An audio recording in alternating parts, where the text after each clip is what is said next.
የናታን አባት መጣ። ወይዘሮ ማርታ ውርደቷን ተከናነበች። ናታን አብጌልን አግባ ሲባል በፍጹም እሷን አላገባም፣ አባቴ የፈለግከውን ነገር አድርገኝ እንጂ አብጌልን አላገባም፣ የማፈቅራት ልጅ በጣም ቆንጅዬ አለች፣ በዛ ላይ አብጌል ደግሞ ለትዳር የምትሆን አደለችም፣ ህይወት ይበላሽ የምትል ከሆነም ይበላሽ፣ እኔ አብሬ እየኖርኩኝ በደንብ አውቃታለሁ ሲለውም የናታን አባት ያለ ልጄ ፍላጎት እንዴት ያገባል በማለትም መልሱን ለማርታ መለሰላት። እናም ምን ይዘሽ ነው ልጆቻችንን እናዛምድ ያልሽው ሲላትም ማርታ የምትመልሰው መልስ አጣች። አቶ ደረጀም በጣም ይቅርታ እኔ የለሁበትም፣ ስልክም አትደዊ ብያት ነበረ፣ በራሷ ፍላጎት ነው በማለትም ቅሌቷን አከናነባት።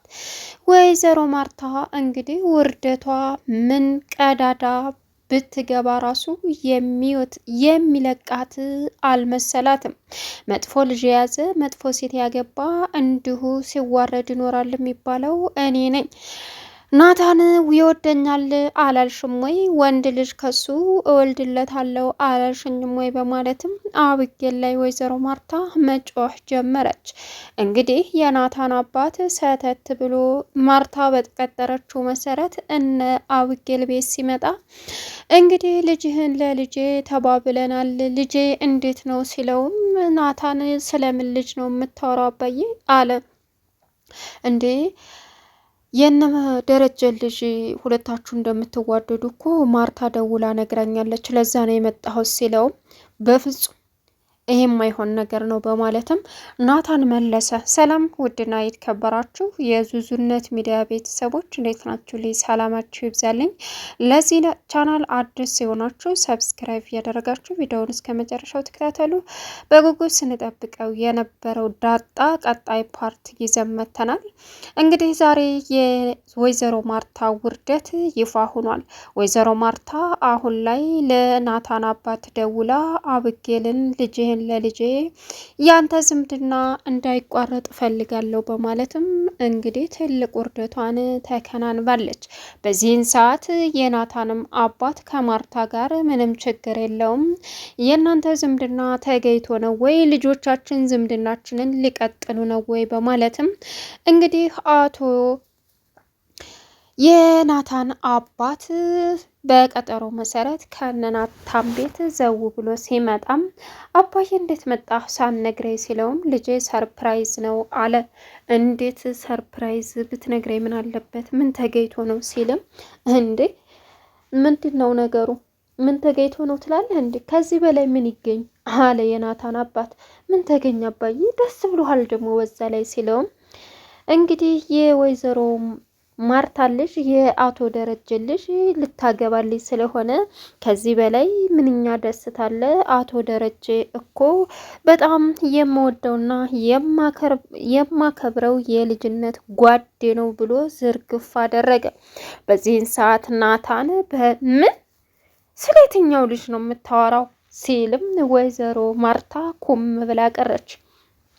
እንዴ አባዬ ምን እያልክ ነው? ስለምን ልጅ ሲልም እዩልክ አልገባኝም፣ እየተሽኮረመምክ ነው አለው። ምንም መሽኮርመም የለውም አባዬ። ምንድን ነው? እኔ ምንም ማውቀው ነገር የለም ሲልም የዚህም ቤት ልጅ አንዷን አፍቅረሃል ብለውኝ። የትኛዋን ነው? አብጌልን አለች ወይዘሮ ማርታ። በዚህን ሰዓት ምን አለ ናታን? ምን ነው ባለፈ እንደውም ምርቃት ፕሮግራሟ ላይ ቀለበት እንደምታስርላት ለአብጌል ነግረሃን ነበር ስትለውም የመጨረሻ ተናደደ። እትዬ መጀመሪያ እኔ ማናገር ነበረብሽ እማዬ። ሲጀመር እኔ አብጌል ከእህትነት ውጭ በሌላ ነገር አስቢያትም ምን አውርቻትም አላውቅም። ይሄን ነገር የምታስበው እሷ ናት። እንዴት በዛ ላይ ደግሞ እኔ ሳልጠይቅ እንዴት ነው ማገባት ሲልም የመጨረሻ ወይዘሮ ማርታ ደነገጠች። እኔ አብጌልን አብሬ በልቻለሁ፣ አብሬ አድጌያለሁ፣ ከእህትነት ውጭ አይቻት አላቅም ሲላትም ወይዘሮ ማርታ ውርደቷን ተከናነበች። ናታን ግን አሁን ለአባቱ ሌላ በድብቅ ይችን የምታያትን አፍቅር ያለው በማለትም ለአባቱ ተናገረ። ይችም ቆንጅዬ ልጅና ደስ የምትል ልጅ ናት፣ በቃ አንተ ያልከውን ማግባት አለብህ በማለትም የናታን አባት እንዴት ምን አስበሽ ነው ተባለች ወይዘሮ ማርታ። በዚህን ሰዓት እኔ እሷ መታ እንዋደዳለን እሽ ብሎኛል፣ በቃ በቀለበት ፕሮግራምሽ ጊዜ ሁሉም ሰው ይገኛል፣ ቀለበት አደርግልሻለሁ ብሎኛል አለችኝ ብላ ረፍ አለች ወይዘሮ ማርታ። አሁን ላይ አቶ ደረጀ እኔ የለሁበትም በማለትም እውነታውን ፈረጥ አደረገው። ሌላው እንግዲህ አብጌል አሁን የዳጣን አይን አጥፋልኝ ወይ ውጋልኝ አለችው አርጁንን ኪድዬን እኔ ምንም ቢሆን የሰው አይን አላጠፋም በማለትም ሲመልስላት እንግዳውስ አጠገቤ እንዳትደርስ ላገባ ነው አለችው። እሱም እገላታለሁ በማለትም ዛተ። እኔና ናታን ልንጋባ ነው በማለትም ለዳጣ ስትነግራት ዳጣ ሳቀችባት። ግራ መጋባት ነው አለቻት። ምን የቀለርሽብኝ ነው? ደስ ይላላ ናታን። አዎ እማዬ አባቱን አውርተው ናታንና እኔ እንደምንጋባ ተስማምተዋል። በቅርቡ ደግሞ ይመጣሉ። የቀለበት ፕሮግራሜ ደግሞ የምርቃቴ ቀን ነው አለቻት። እረ እባክሽ እንደዛ ነው? ሚዜ ሆንሻለሁ አለቻት ዳጣ። አንቺን ስራም አላጣሁ እንግዲህ የናታን ሚዜ ሆናለሁ አለቻት። እንግዲህ አቶ ደረጀ ደግሞ በጣም ስለ ትዳርም ስለሚያፈቅራትም ዙሪያ ጥምጥሙን ብሎ መጨረሻ ላይ ግን አንድ የምታውቃት ሴት አለች። አባትህ ስላለ ብቻ አንድ ደግሞ የምታፈቅራለ ብቻ አለ። አባትህ ስላለ ብቻ የምታፈቅራትን ሴት ታገባለህ? የምታውቃትን ሴት ታገባለህ አለው ናታን። አላገባትም አለ አቶ ደረጀ። እውነታውን አወቀ። ሌላው እንግዲህ ወይዘሮ ማርታ ከደረጀ ስልኩን ስትቀበል ታይ እኔ የምትዩን ነገር አያገባኝም በማለትም ወይዘሮ ማርታ አናግረዋለሁ እመነኝ ይወዳታል አለችው። ከአብጌል ይልቅ ዳጣና ናታን ሌላ ግንኙነት ያላቸው ይመስለኛል።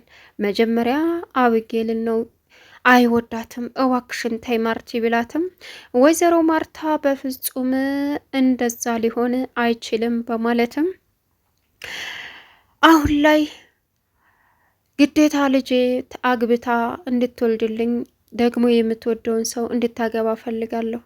ዳጣን ማንም አያገባትም ከአብጌልን ከናታን ውጭ ሌላ ወንድ አግብቶ አይችላትም። ስለዚህ የምትወደውን አግብታ ቢታገሳት ነው የሚሻለው ስትልም ወንዶች በአግባቡ ስነ ስርዓት የያዘችን ሴት ነው የሚያገቡት። ናታን ደግሞ ለዚህ ፍላጎት የለው። እንዲሁም ደግሞ ትምህርቱን ተጨረሰ በኋላ እንደሆነም ነግሮኛል። ተይ ማርቲ ይቆጭሻል ቢላትም በፍጹም አባትየውን እኔ ያናግረዋለሁ በማለትም ስልኩን ተቀብላ ከናታን አባት ጋር በማውራትም እንግዲህ በደስ በሚል ሁኔታ ልጅና ልጅ እንደተፋቀሩ አድርጋ ስትነግረውም አብጌል ከእናቷ ጎን ሆና በደስታ ተፍለቀለቀች። ነገር ግን የእናንተን ዝምድና አግኝቼው ነው ወይ በማለትም እርሱም እንግዲህ የናታን አባት ታስማማ። አሁን ላይ እማዬ አንቺ እኮ የእውነት በጣም ነው የምወድሽ እያለች ስትለጠፍባት በጣም አዋረድሽኝ፣ ውርደታም ነሽ፣ እንዴት የሴት ልጅ ወጉ የሌለሽ ስታስጠይ አለቻት።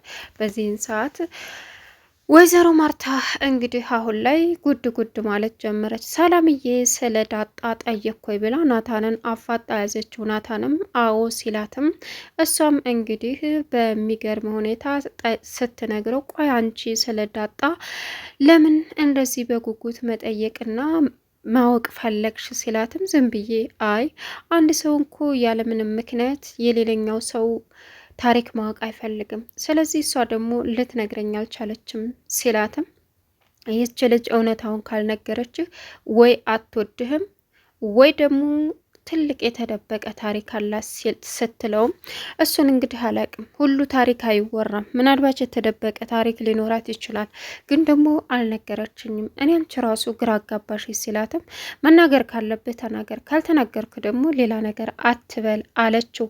እሱም ዝም አላት። ሌላው እንግዲህ ሁሉንም ነገር አሁን ላይ ዳር እየወጣ ይገኛል። እናም አቶ ደረጀ ናታንን ቁጭ አድርጎ በብዙ ሁኔታም ጠበቀ። ግን ደግሞ ምንም ማድረግ አልቻለም። ናታንና የሚመርጠው ማንን እንደሆነ ማግባት የሚፈልገው ማንን እንደሆነ ለአቶ ደረጀ ተናገረ። ሌላው አሁን ላይ ውሃና ምጥን ውሃ እንግዲህ ስለ ጦርነት ለናታን አወራችሁ ሊያስረዳት ቢሞክርም ልትረዳ አልቻለችም። እና ዳጣን ለማናደድ ብላ ሆን ብላ እንግዲህ ዳጣ ታሪኳን ለናታን ስነግረው እኔ መስማት አልፈልግም፣ ለምን ነገርሽኝ አላት። እንዴ ካልነገርሽ ብለህ ስጨቀጭቀኝ የነበርከው አንተ አይደለ እንዴ እኔ ነኝ አለችው። የእውነት ይሄን ማወቅ አልፈልግም። እንግዲህ ወቀው ግድ ነው፣ ምንም ማድረግ አይቻልም። ይኸውልህ ናታን ይህን ታሪኬን ከኔ ውጭ አንተ፣ እኔ፣ አባዬ አራተኛ ሞገስ ነን የምናውቀው። ለሰላምም ቢሆን ለማንም ሰው እንዳትናገር። ይሄ የህይወቴ ትልቁ ታሪክ ነው። አባዬ ደረጀ መሆኑ ማርታ ካወቀች ከባድ ነው። እንዳልከው ማርታ እናቴ አይደለችም ስትለው እንዴት ብላ እንዴት ሆኖ ይሆናል? አባዬ እንዴት በማርታ ላይ ይሄዳል? በማየ ላይ የእውነት ከባድ ነው አላት። አላምንሽም፣ ቀልድ ነው በይ ዳጣ። እንዴ አንተ ለማመን ገና ብዙ አመት ይፈጅብሃል ማለት ነው። ስለዚህ ላታምን ትችላለህ። ከፈለክ ደግሞ የዲኤንኤ ምርመራውን አንጥቼ እሰጥሃለሁ። እውነታው ይሄ ነው። እኔም ከብዶኛል። አሁን እትዬ ከሰማች የአባዬ ህይወት ብልሽሽቱ ይወጣል። አደራ ለማንም ሳምነህ ታመንልኝ፣ ለማንም እንዳታወራ ብላ ናታንን ለመነችው። ናታንም ግራ ተጋብቶ አሁን ጭንቅ ብሎታል። ምን ማድረግ እንዳለበት እንኳ የዳጣ የህይወት ታሪክ አባዬም ጋር ቁጭ ብለው ናታንና ደረጀ ማውራት ጀመሩ። ደረጀም በቃ ስለ ሁሉም ሰው እንደሚጨነቅ ሲነግረው ናታንም ልክ እንደ ውሃ ዛሬም ብቻ መኖር ዋኮ ደስተኛ ናት፣ ስለምንም አታስብ አለ። አይ ልጅ ስንሆን የአእምሮ ችግር እንጂ ልጅ ስንሆን የልጆች ነገር ያስታውሰናል።